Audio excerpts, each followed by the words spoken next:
The most powerful alpha in the continent was on his knees. Not in prayer, but in defeat.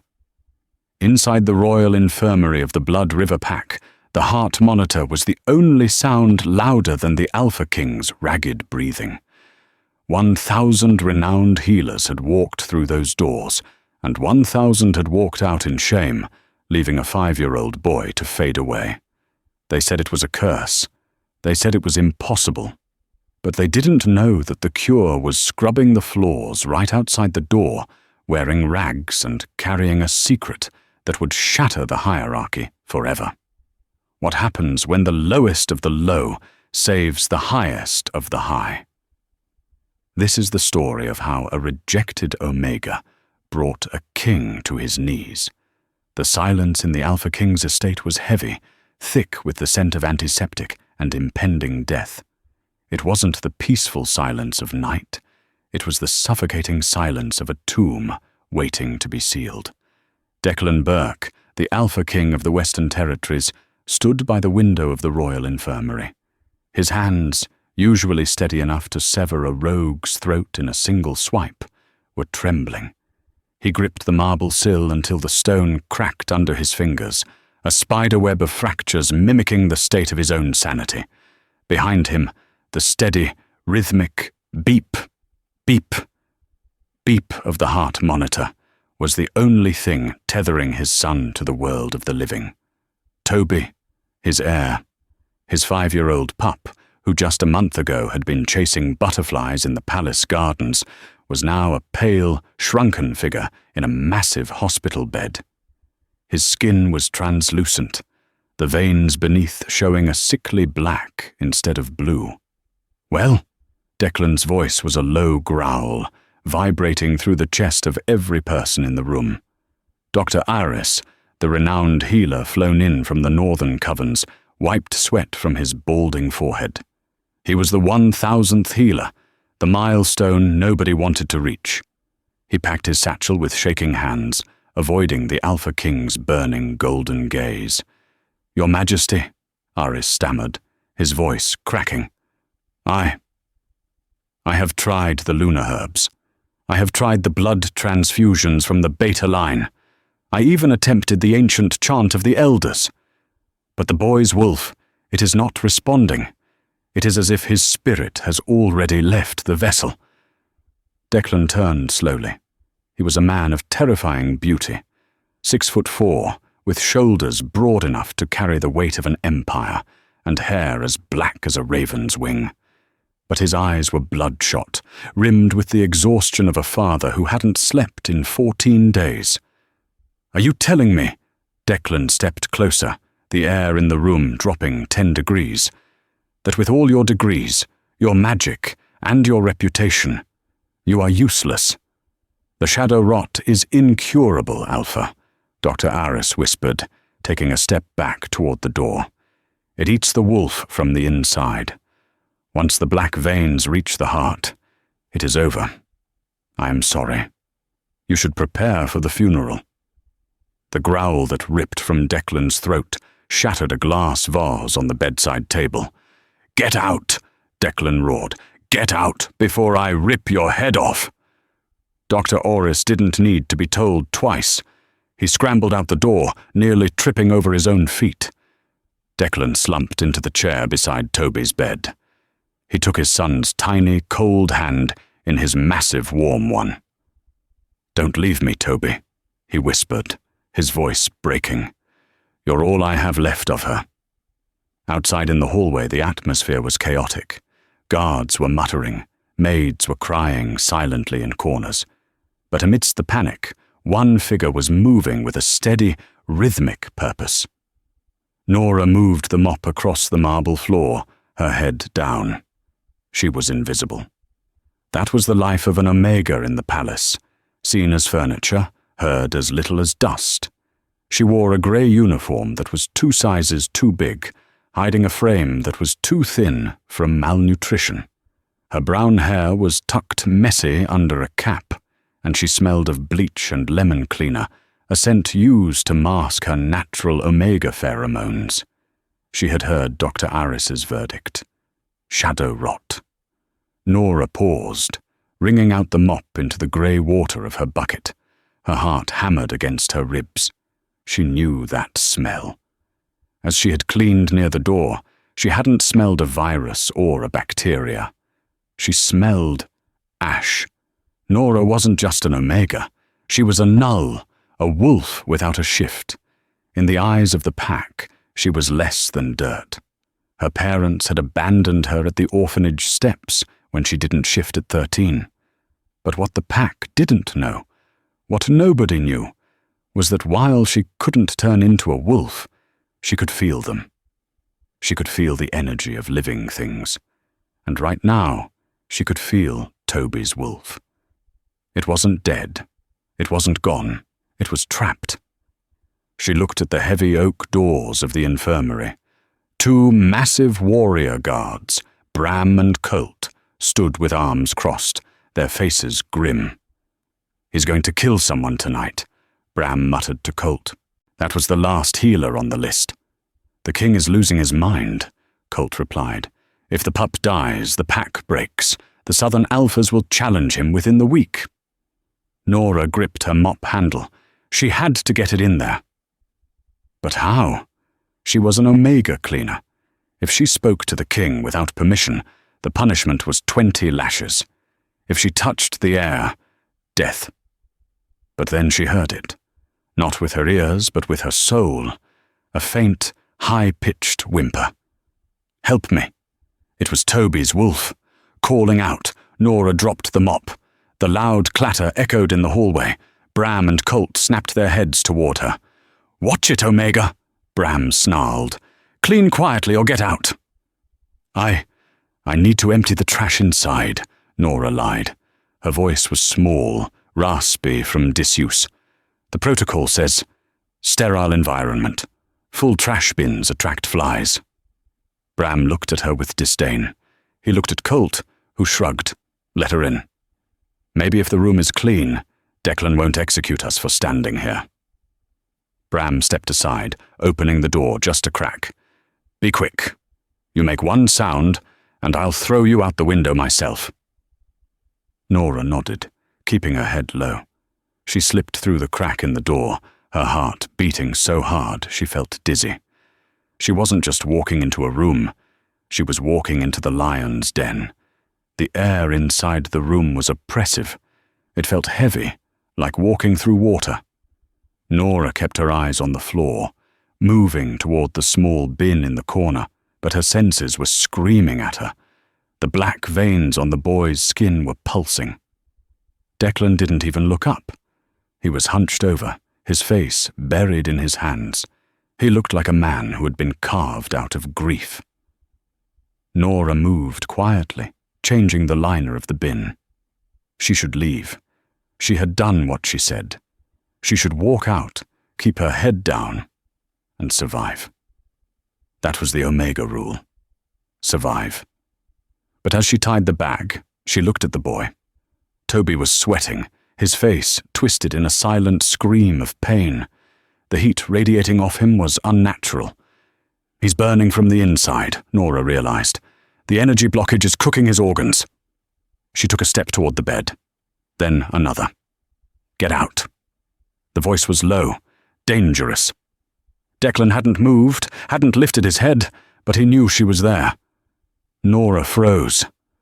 "Your Majesty." "I said get out." Declan raised his head.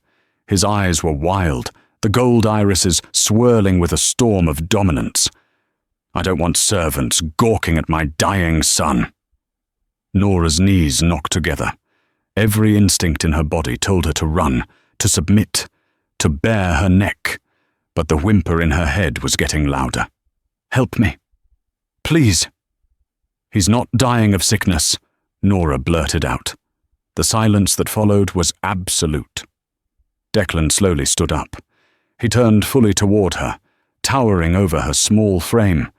The sheer power radiating off him made the air crackle. "What did you say?" Nora swallowed hard. She clutched the trash bag like a shield. I said he's not sick. Not in the way they think. It's not a virus. It's a A knot. Declan took 2 long strides and was suddenly in front of her. He grabbed her arm, his grip like iron. He didn't hurt her, but he held her fast. A knot? 1,000 healers call it shadow rot, and a cleaning girl calls it a knot? His tone was mocking, bitter. He released her arm with a shove. Leave, before I lose my temper. If you let him sleep, he won't wake up, Nora said, her voice trembling but clear. Declan froze. He looked back at his son. Toby's breathing had become shallow, almost non-existent. The monitor beeped slower. Beep. Beep. What do you know? Declan asked, his back to her. I know that he was playing near the old willow tree in the east garden before he fell ill, Nora said quickly. She didn't know this for a fact, but she sensed the residue of old magic on him, the kind that lingered in the ancient parts of the estate. Declan turned back, his eyes narrowing. How do you know that? Because he smells like sulphur and ancient sap, Nora said. The healers, they treat the body. They gave him medicine for the blood. But the problem is his energy flow, the magic from the tree. It spooked his wolf. His wolf curled up in a ball to protect itself, but it tied his energy channels in a knot. The heat. It's his own power trying to escape but having nowhere to go. Declan stared at her. For the first time, he really looked at her. He saw the fraying collar of her uniform, the tired shadows under her hazel eyes, the way her hands shook. She was nobody, a nothing. And yet, she was the only one who had said something different in 3 weeks. If you are wrong, Declan said, his voice deadly calm. If you touch him and he gets worse, I will not just kill you, I will hunt down every person you have ever loved. I have no one, Nora whispered. I have nothing to lose. Declan stepped aside. He gestured to the bed. Show me. Nora put down the trash bag. She wiped her hands on her apron, though they were already clean. She approached the bed. Up close, the damage was terrifying. Toby looked fragile, like porcelain about to shatter. She took a deep breath and closed her eyes. She didn't use spells. She didn't have magic words. She just reached out and placed her hands, hovering over the boy's chest. She felt it immediately, a tangled mess of gold and black energy right over his heart. It was tight, angry, and hot. It's okay. She projected her thoughts, imagining cool water. It's okay, little wolf. You're safe. She lowered her hands, placing her palms flat against his feverish skin. Don't hurt him, Declan warned, hovering right over her shoulder. She could feel the heat of the Alpha King's body, smell the scent of rain and cedar that clung to him even in his grief. Nora ignored him. She focused. She visualized the knot.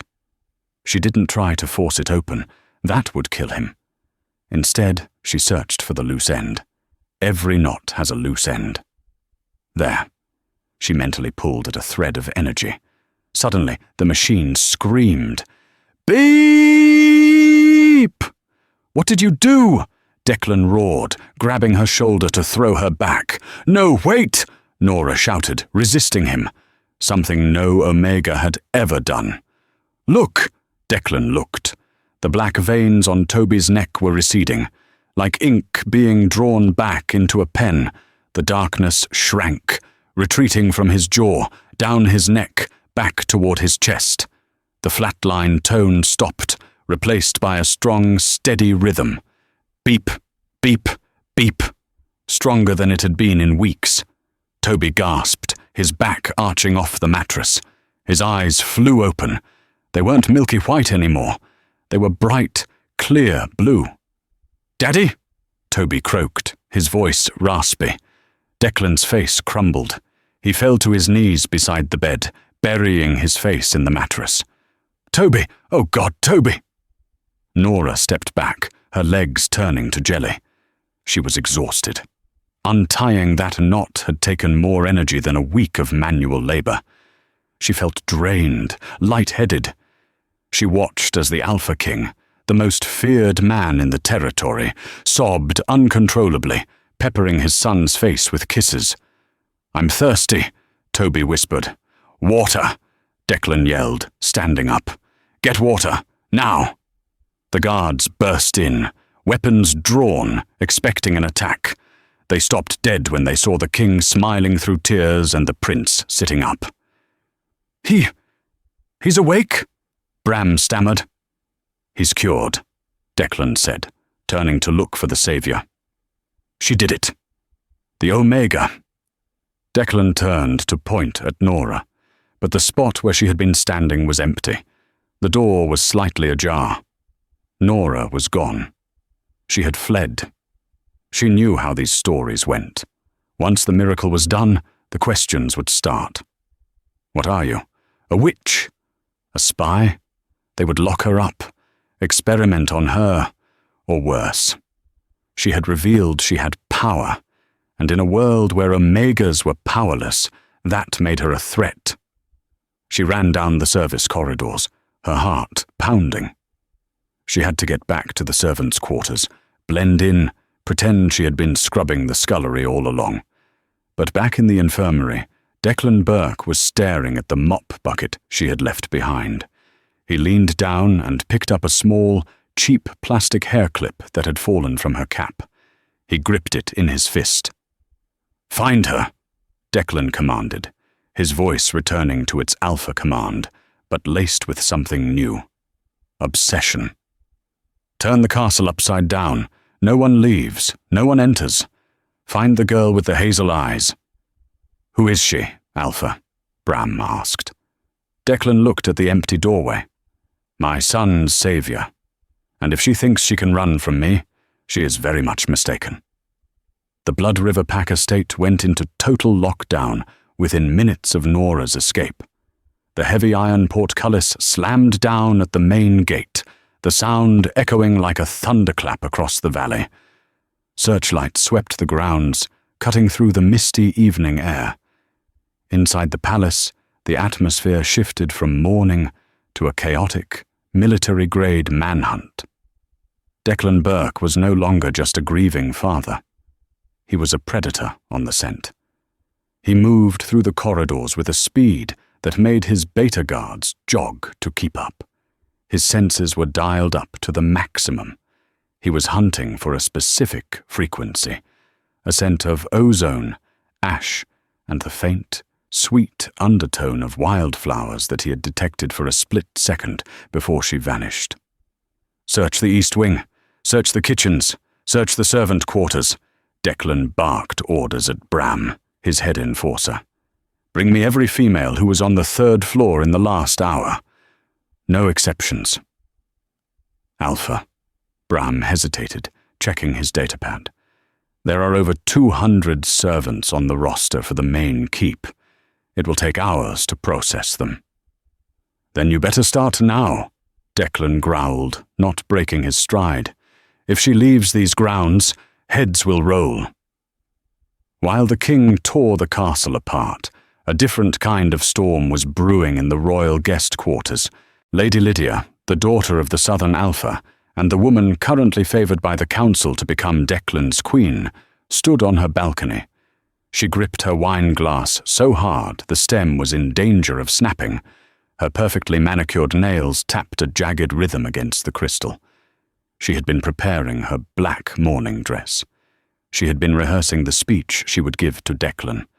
Words of comfort, a soft shoulder to cry on, a strategic seduction while he was vulnerable. Toby's death was supposed to be the tragedy that united their packs. A childless king needed a new heir, after all. "He recovered?" Lydia hissed, turning to her personal maid, a timid girl named Sarah. "Yes, my lady," Sarah whispered, eyes on the floor. "The guards are saying it was a miracle." A maid walked in, touched the boy, and the shadow rot vanished. "The prince is eating soup as we speak."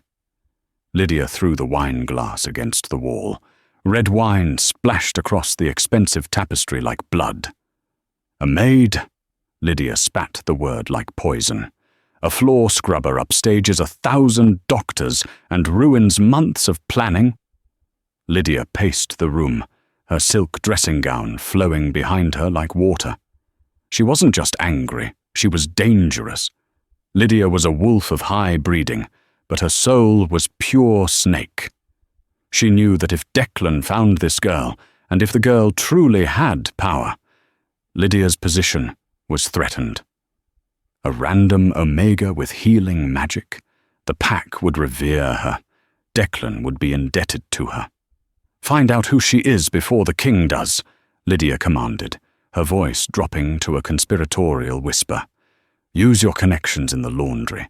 I want a name. And Sarah?" "Yes, my lady." "If she's a nobody," Lydia smiled, a cold, predatory expression, "make sure she stays a nobody. Accidents happen in the kitchens all the time." Down in the bowels of the castle, in the humid, noisy expanse of the industrial laundry room, Nora was trying to scrub the evidence off her skin. She was hyperventilating. The adrenaline crash hit her hard. She had run straight to the laundry, grabbing a pile of dirty tablecloths to look busy. She had shoved her grey cap into the incinerator chute and grabbed a fresh one. But the smell... Declan had been close. Too close. Alpha Kings could track a scent across a desert. She knew that the moment he walked into a room, he would smell the ozone magic on her. Nora did the only thing she could think of. She grabbed a bottle of industrial-strength bleach. Tears pricked her eyes as she poured the harsh chemical onto a rag. "I'm sorry," she whispered to her own skin. She scrubbed her arms, her neck, and her hands. The bleach burned, turning her skin red and raw, masking her natural scent and the lingering residue of the magic she had used. It was agonizing, the chemical fumes making her dizzy, but it was better than being found. She had just finished buttoning her sleeves down to her wrists to hide the redness when the double doors of the laundry room burst open. "Everyone, line up, now!" Colt, the second in command, marched in, followed by 4 tactical enforcers holding shock batons. The laundry staff, mostly Omegas and lower-tier Betas, froze. The sound of washing machines was the only noise as 20 women scrambled to form a crooked line against the damp concrete wall. Nora squeezed herself between a large, older woman named Martha and a terrified teenager. She kept her head down, her heart hammering against her ribs like a trapped bird.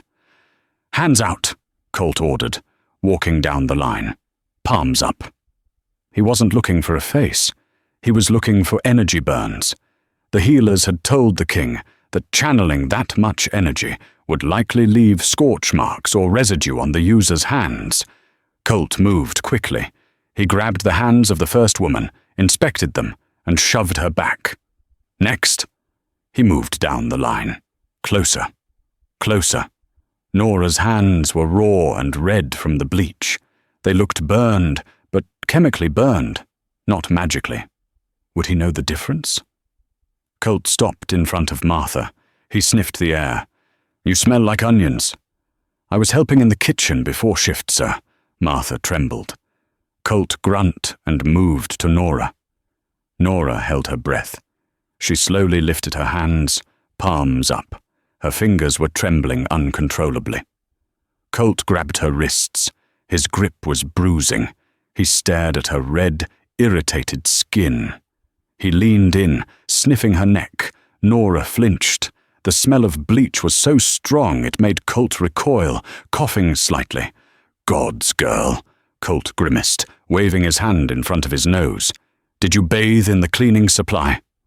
I spilled the bucket, sir," Nora whispered, her voice rough. "I was trying to clean it up before the supervisor saw." Colt looked at her hands again. "These are chemical burns. Go to the infirmary after your shift." He shoved her hands down and moved to the next girl. Nora almost collapsed with relief. He bought it. The bleach had worked. "Clear!" Colt yelled to his team. "Nothing here but soap and misery. Let's check the kitchens." The guards turned to leave. Nora let out a shaky breath. She was safe. "Wait." The voice came from the doorway. It was smooth, melodic, and terrified everyone in the room more than the guards did. Lady Lydia stepped into the laundry room. She was fully dressed now, in a sharp black suit that screamed authority. She didn't look at the guards. She looked at the line of women. "Did you check their eyes, Commander?" Lydia asked, walking slowly into the room. Her heels clicked on the concrete floor. "The king said to look for energy residue," Colt replied, stiffening. "The king is emotional," Lydia said dismissively. "He saw hazel eyes. That was the only description he gave. A girl with big, hazel eyes." Lydia walked down the line, ignoring the women with brown or blue eyes. She stopped in front of Nora. Nora didn't look up. She stared at Lydia's expensive leather boots. "Look at me," Lydia commanded. Nora didn't move. Lydia reached out, her hand manicured and cold, and grabbed Nora's chin, forcing her head up. Hazel eyes met icy blue ones. A spark of recognition flashed in Lydia's face. Not because she knew Nora, but because she saw the fear and the power hiding behind the exhaustion. Lydia saw a girl who was trying too hard to be invisible. "Well, well," Lydia purred. "You have interesting eyes, little mouse." "I'm nobody," Nora whispered. "Nobody," Lydia repeated. She leaned in close, so only Nora could hear. "My maid tells me you were assigned to the 3rd floor hallway today, right outside the infirmary." Nora's blood ran cold. "Colt!" Lydia called out, not looking away from Nora. "Take this one. She looks suspicious." "On what grounds, my lady?" Colt asked. "She's just a cleaner." "On the grounds that I said so," Lydia snapped. "Bring her to the east drawing room, and do not tell the king. I want to interrogate her first. We don't want to give Declan false hope with another useless servant, do we?" Colt hesitated, but Lydia outranked him socially, if not militarily. "Yes, my lady. Grab her." 2 guards stepped forward. Nora didn't fight. She couldn't. As they dragged her out of the laundry room, she saw Martha looking at her with pity. But pity didn't save Omegas. Nothing saved Omegas. The east drawing room was not a place for interrogation. It was a place for tea, politics, and polite conversation. But tonight, it felt like a cage. Nora was thrown onto the Persian rug. She landed hard on her hands and knees. The doors were locked from the inside. It was just her and Lydia. Lydia paced around her, holding a glass of scotch. "So," she began, her voice conversational, "you're the miracle worker."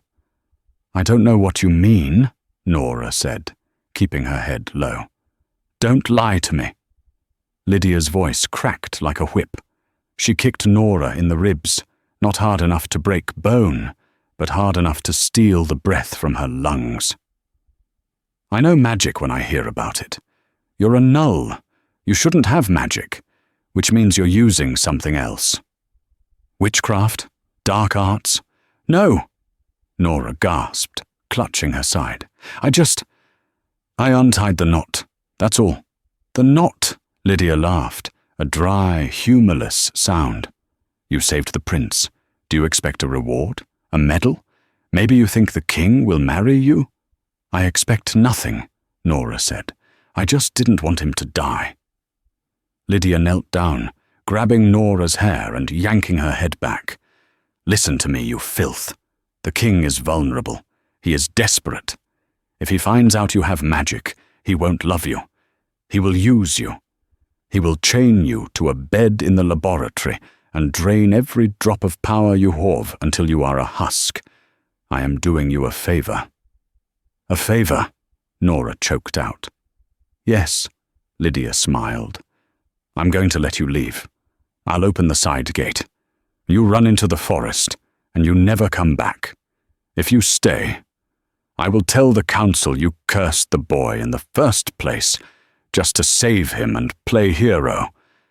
They'll hang you for treason." It was a brilliant lie, and in this pack, Omegas were always the scapegoats. Nora knew they would believe Lydia over her. "Why?" Nora asked. "Why let me go?" "Because," Lydia whispered, "I don't want the king looking at you. Ever." Lydia stood up and walked to the French doors leading to the garden. She unlocked them. "Go, now, before I change my mind." Nora scrambled to her feet. This was her chance. Run. Disappear. Become a rogue. It was a death sentence, but staying here was worse. She took a step toward the door. Boom. The main double doors of the drawing room were kicked open so hard the wood splintered. Declan Burke stood in the doorway. He was drenched in rain, his chest heaving, his golden eyes glowing with a feral intensity. He looked like the god of war descending upon mortals. Bram and Colt were behind him, looking terrified. "Declan!" Lydia gasped, stepping back and smoothing her dress. I was just questioning this servant. She was acting suspicious, and I thought—" "Quiet," Declan growled. The single word silenced the room instantly. He walked into the room. He didn't look at Lydia. His eyes were locked on Nora. Nora backed away until her back hit the wall. She was trembling so hard her teeth chattered. Declan stopped 2 feet from her. He towered over her. He inhaled deeply. "Bleach," he murmured. "You covered yourself in bleach." Nora nodded, tears spilling over. "Please don't kill me." Declan reached out. Nora flinched, expecting a blow, but his large hand hovered near her face, then gently touched her cheek. He swiped a thumb over her tear-streaked skin. "Why did you run?" Declan asked, his voice low, confusingly soft compared to his aggressive entrance. "Because I'm an Omega," Nora cried. "Because I broke the rules. I touched the prince." "You saved the prince," Declan corrected her. He leaned down, his face inches from hers. "My son told me. He said the lady with the sad eyes pulled the darkness out. He said you felt like sunshine." Lydia stepped forward, desperate to regain control. "Declan, be careful. She's a null. If she used magic, it must be dark magic. She could have infected Toby with something worse that hasn't shown up yet.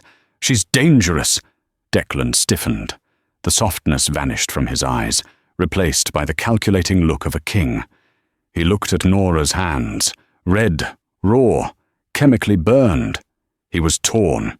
His wolf wanted to claim her, to thank her, to protect the thing that saved his pup. But his mind was paranoid.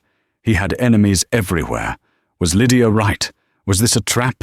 A sleeper agent sent by the Eastern Pack to gain his trust? "Is it true?" Declan asked Nora. "Are you a witch?" "No." Nora shook her head. I see energy. I've always seen it." "A seer," Lydia scoffed. "A fairy tale. Declan, look at her. She's a rat. Lock her up before she curses us all." Declan looked at Nora for a long moment. The silence stretched, agonizing. "I cannot trust you," Declan said finally. The words hit Nora like a physical blow. "Not yet." He turned to Bram. "Take her," Declan commanded. "To the guest quarters?" Bram asked. "No," Declan said, his voice hardening. "To the high tower cells. Put her in the suppression cuffs. No one speaks to her. No one touches her." "Declan?" Lydia smiled, triumphant. A wise choice. "And Lydia?" Declan turned on his heel, facing the woman he was supposed to marry. "Yes, my love." "Get out of my sight," Declan snarled. "If I find out you touched her, and I smell her fear on you, I will forget that your father is an alpha." Lydia paled, stepping back. Bram grabbed Nora's arm. "Come on, girl. Don't fight." Nora didn't fight. As she was led away, she looked back at Declan. He wasn't looking at her with hatred. He was watching her with a burning, intense curiosity mixed with suspicion. He wasn't locking her up to punish her. He was locking her up to keep her. But to Nora, the cell was just another cage.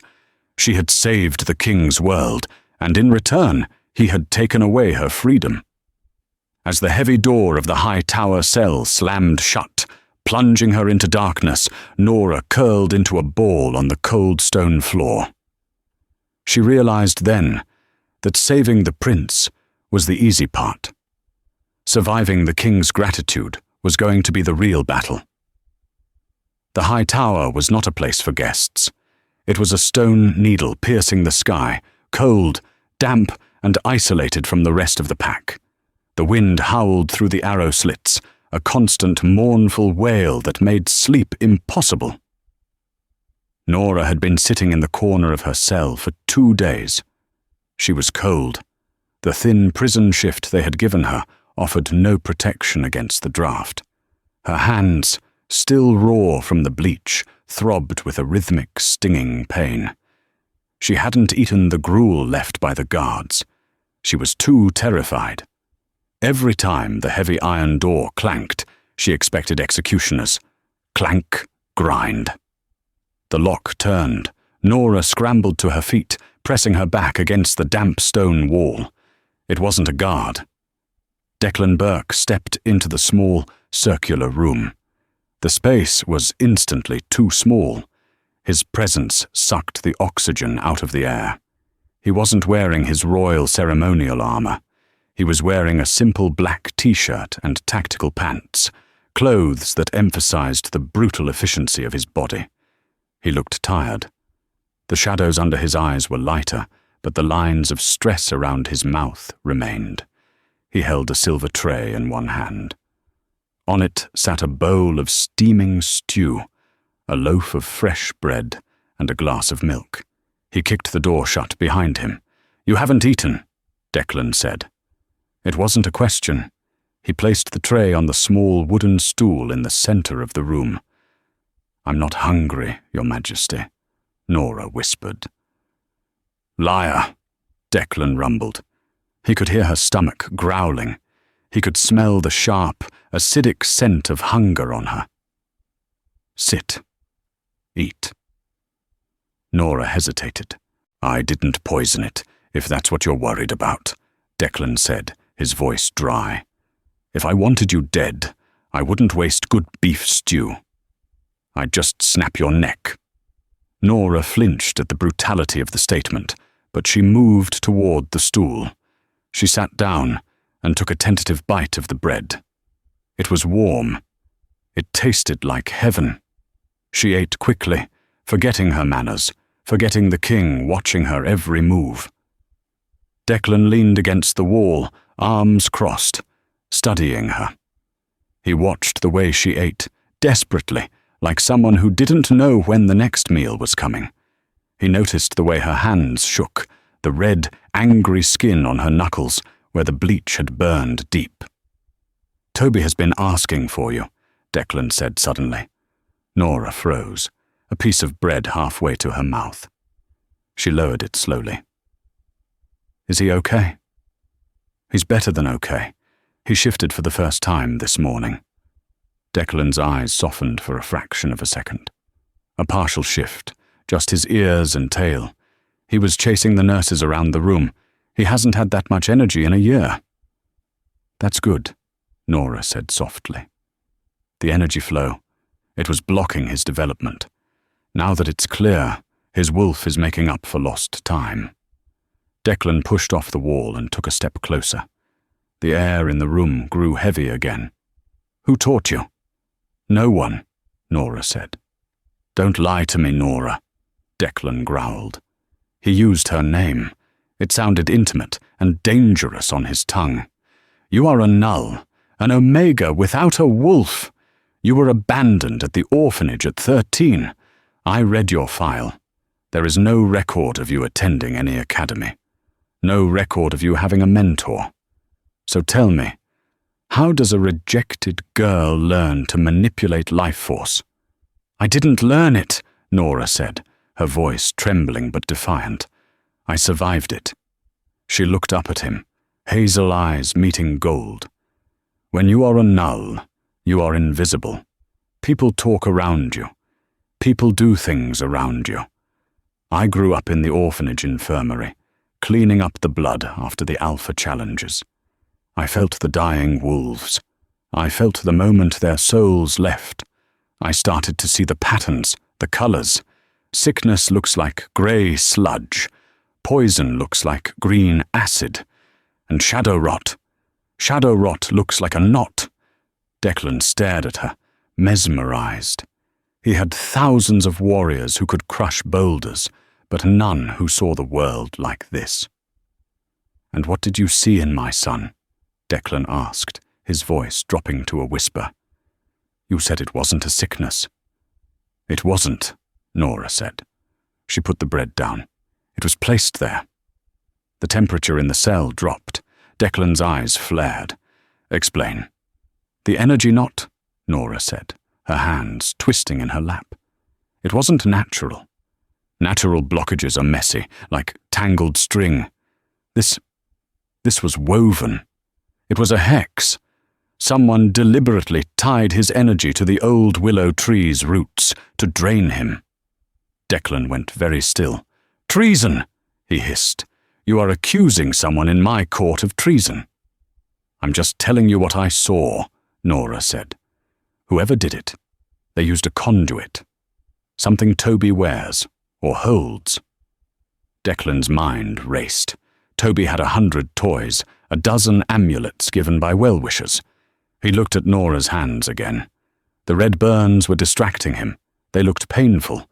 Without thinking, Declan reached into his pocket and pulled out a small tin. "Give me your hands," he ordered. "What?" "Your hands, Nora. Give them to me." She slowly extended her trembling hands. Declan took them in his. His hands were massive, calloused from years of war, yet his touch was shockingly gentle. He opened the tin, a high-grade healing salve made from lunar flowers. He scooped some out and began to rub it into her burned skin. Nora sucked in a breath. The salve was cool, soothing the fire in her skin instantly, but the sensation of the Alpha King massaging her hands was overwhelming. His thumb circled her knuckles, working the medicine in. "Why are you doing this?" Nora whispered, her heart pounding so hard she thought he must hear it.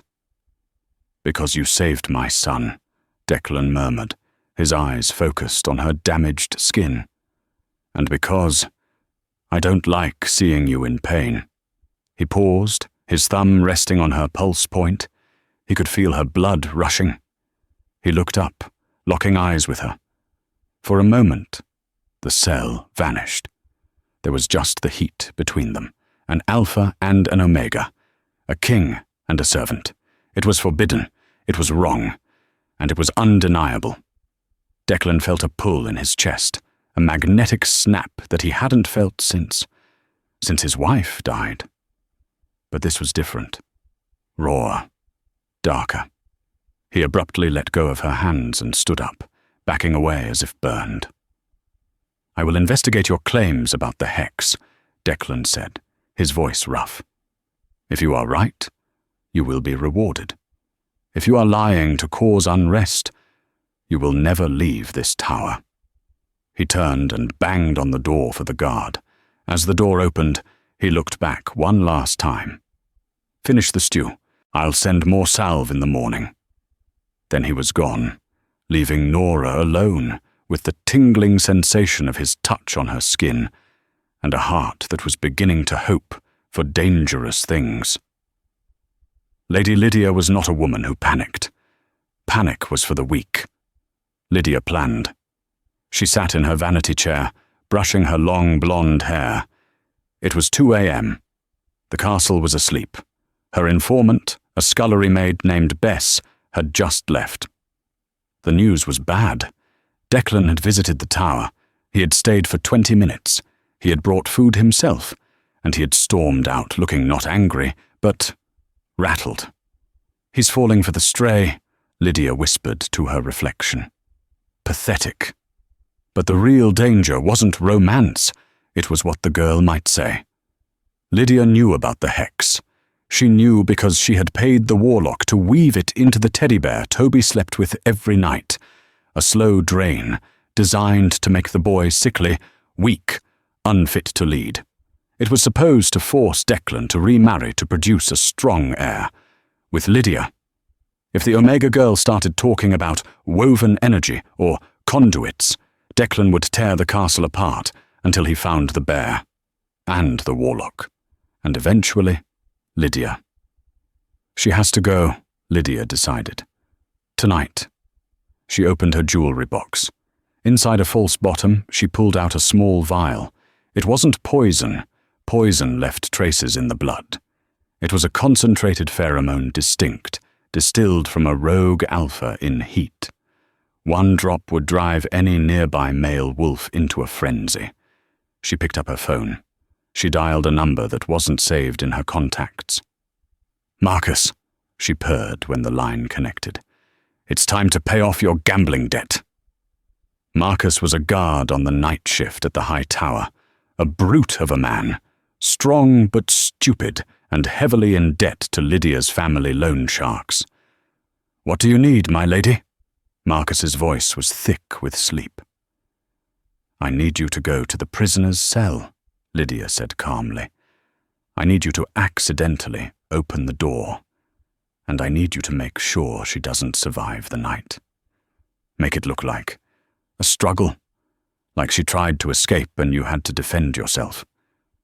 Kill the king's prisoner." Marcus hesitated. "That's suicide." "Declan doesn't care about her," Lydia lied smoothly. "He's just keeping her there to make the council happy. If she tries to escape and dies, well, it saves him the trouble of a trial. Do this, and your debt is wiped clean, plus 10,000 gold credits." There was a heavy pause. Greed warred with fear. Greed won. "Consider it done." Nora woke up to the sound of the lock clicking. She sat up instantly, pulling her knees to her chest. It was pitch black. The moon was hidden behind clouds. "Your Majesty?" she whispered. The door creaked open. A large silhouette filled the frame. It wasn't Declan. The scent hit her first. Stale tobacco, sweat, and cheap musk. "Quiet, little mouse," a rough voice grunted. Marcus stepped into the cell, closing the door behind him. He didn't lock it. "Who are you?" Nora scrambled back until she hit the cold stone. "What do you want?" "I'm just here to clean up a mess," Marcus sneered. He pulled a baton from his belt. "You should have stayed in the laundry." He lunged. Nora didn't scream. She rolled. Years of dodging angry superiors and heavy equipment had made her quick. Marcus's baton smashed into the stone floor where her head had been a second ago, sending sparks flying. "Feisty," Marcus grunted. He turned and grabbed her ankle, dragging her across the rough floor. Nora kicked out, her heel connecting with his nose. "Crunch!" Marcus roared in pain, dropping her leg. Blood poured down his face. "You little bitch! I'm going to enjoy this!" He threw the baton aside. He wanted to use his hands. His eyes glowed red as his wolf surfaced, fueled by pain and rage. He leapt at her. Nora held up her hands. She didn't have weapons. She didn't have claws. She had the one thing everyone said was useless. She reached out with her mind, finding the energy of the room. She felt Marcus's energy, a jagged red spike of violence. Push. She didn't know how to attack. She only knew how to move energy. She imagined Marcus's energy was a balloon, and she squeezed it. Marcus froze mid-air, gasping. He clutched his chest. His heart skipped a beat, then another. Nora held him there, her hand shaking, sweat pouring down her forehead. She was stopping his heart. She was killing him. No, she thought, I'm not a killer. She hesitated. Her focus wavered. That split second was enough. Marcus broke free from the pressure. He backhanded her across the face.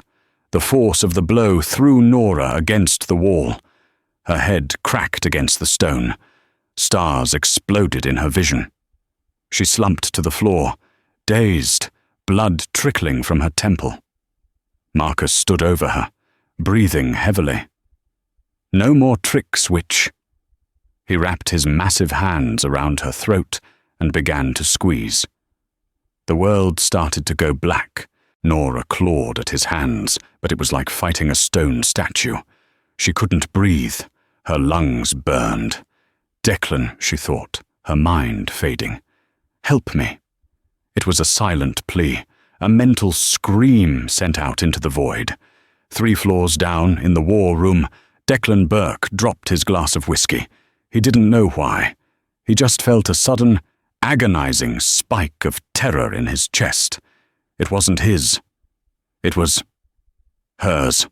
"Alpha?" Bram asked, startled. Declan didn't answer. He turned and sprinted. He moved so fast he was a blur, tearing through the heavy oak doors of the war room, shattering the hinges. Nora. He didn't take the stairs. He leaped up the spiral staircase, taking 5 steps at a time, his roar shaking the foundation of the castle. Up in the cell, Nora's vision was a pinprick of light. She was dying. Then the door exploded. It didn't just open. It was ripped off its hinges, metal screeching as it flew across the room and embedded itself in the opposite wall. Marcus looked up, terrified. Declan stood in the doorway.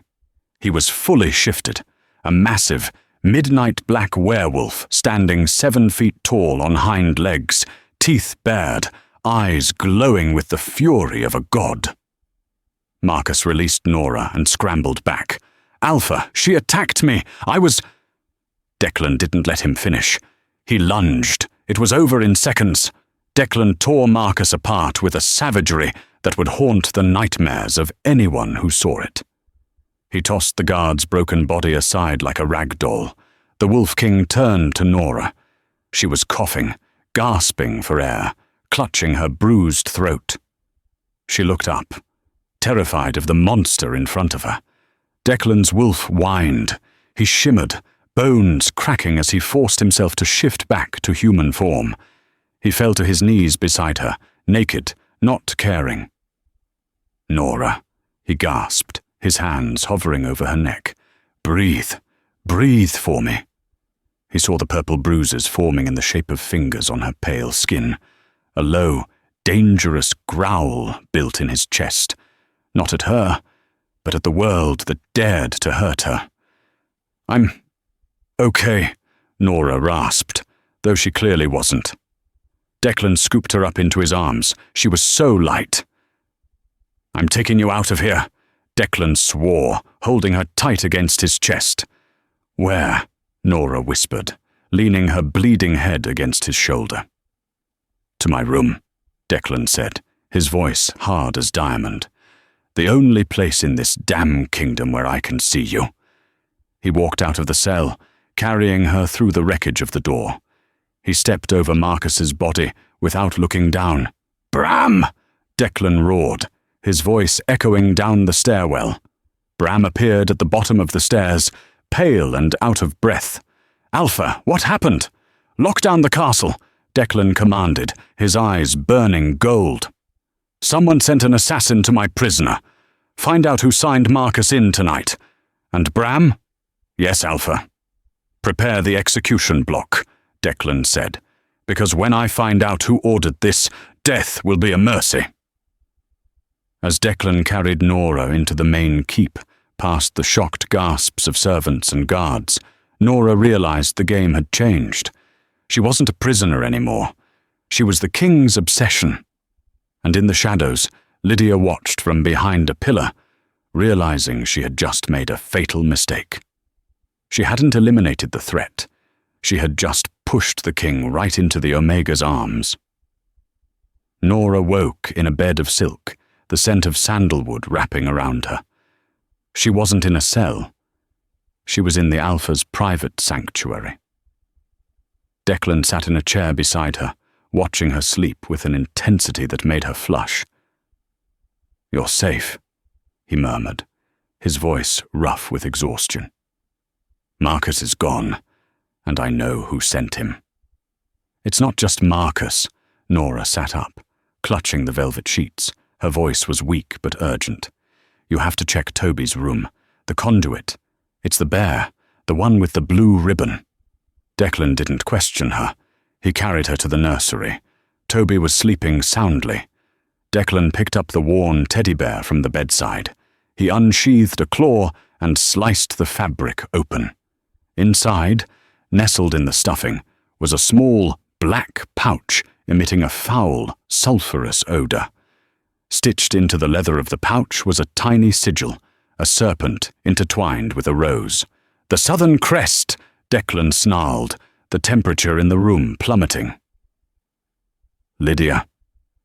The confrontation in the great hall was swift and brutal. Lydia stood before the council, dressed in white, playing the victim. But when Declan threw the black pouch at her feet, her mask crumbled. The dark magic residue on the pouch matched the burns on her vanity table, found by Bram minutes earlier. "She is a stray," Lydia shrieked as guards seized her arms. "I did it for the pack. You needed a strong heir, not that weakling." "My son is strong." Declan's voice shook the stone walls. "And the only weak thing in this room is your soul." Lydia was dragged away, screaming, sentenced to the desolate wastelands. Silence fell over the court. Declan turned to Nora, who stood by a pillar, trying to shrink away. He walked to her, stopping only when their chests touched. He took her scarred, healing hands in his. 1,000 healers failed me," Declan announced, his voice ringing out for all to hear. "But one Omega saved us. She is no longer a servant. She is the savior of the Blood River Pack." He looked down at her, his golden eyes filled with a promise of forever. "And she is my mate."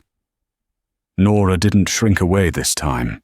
She squeezed his hand, feeling the warmth of the sun after a lifetime of winter. The Omega had healed the king, but in the end, the king had healed her too. And that is the story of Nora and Declan. In a world obsessed with rank and power, it took a girl with nothing but a mop and a kind heart to bring the mightiest kingdom to its knees. It reminds us that true power isn't about how loud you can roar, but about how deeply you can love. Lydia thought she could crush a flower, but she forgot that flowers are the ones that break through the concrete. If this story touched your heart, or if you just enjoyed seeing Lydia get exactly what she deserved, please smash that like button. It really helps the channel grow. Don't forget to subscribe and hit the bell icon so you never miss a new romance drama. What do you think happened to Lydia in the Wastelands? Let me know in the comments below. Thanks for listening, and I'll see you in the next story.